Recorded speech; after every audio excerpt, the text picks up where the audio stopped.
So using my quadratic formula, x is equal to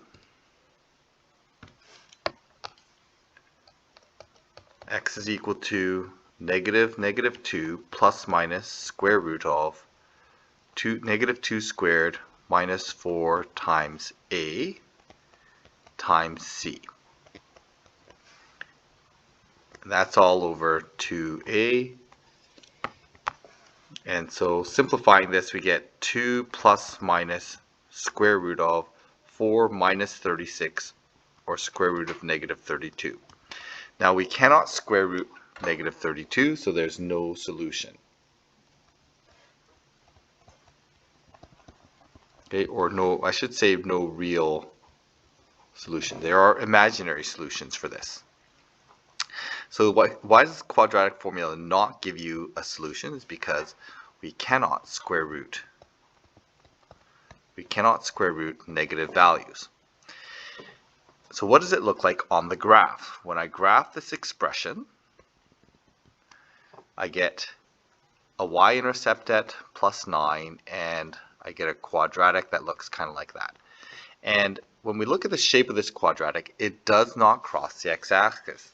So if we have it equal to 0 means y is equal to 0, which is that line there. There is no intersection with that y equals 0. So there's no solution. So there are some quadratics then, because of their shape, they give us no solution. And that shape is related to the fact that it is there is a negative inside the square root, which does not allow this parabola to come down and touch the x-axis. Using this example, we can solve this with a quadratic formula. X is equal to negative 12 plus minus 12 squared minus 4 times a times c. And that's all over 2a. Simplifying this, I get negative 12 plus minus 4 times 4 times 9 is 144. So we end up with square root of 0. And normally we get two solutions. The plus minus usually gives us two solutions. But because we're adding and subtracting 0, really we only have one solution, and that is at negative 12 over 8, or negative 1.5. So why does the quadratic formula only give us one answer? Well, we only give one answer because we are plus minusing the square root of 0, which only generates one solution.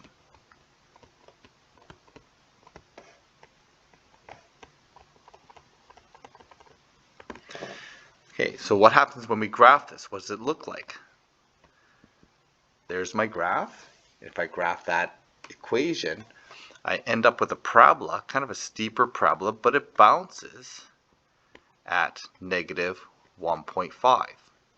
There's a bounce there. It just touches, just barely touches there. And it's because that point of symmetry happens to be where the 0 is. And so the vertex just touches the 0. And this is indicated by the fact that it does not generate the two solutions that we expect, but the one solution at one point. So the two arms are meeting at that same point.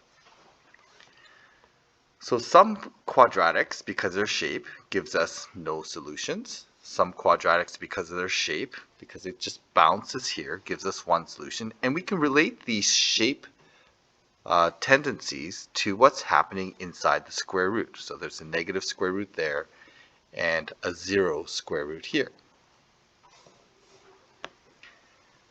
So we can see how many solutions the quadratic equation has from the graph, but we can also relate that to something called the discriminant.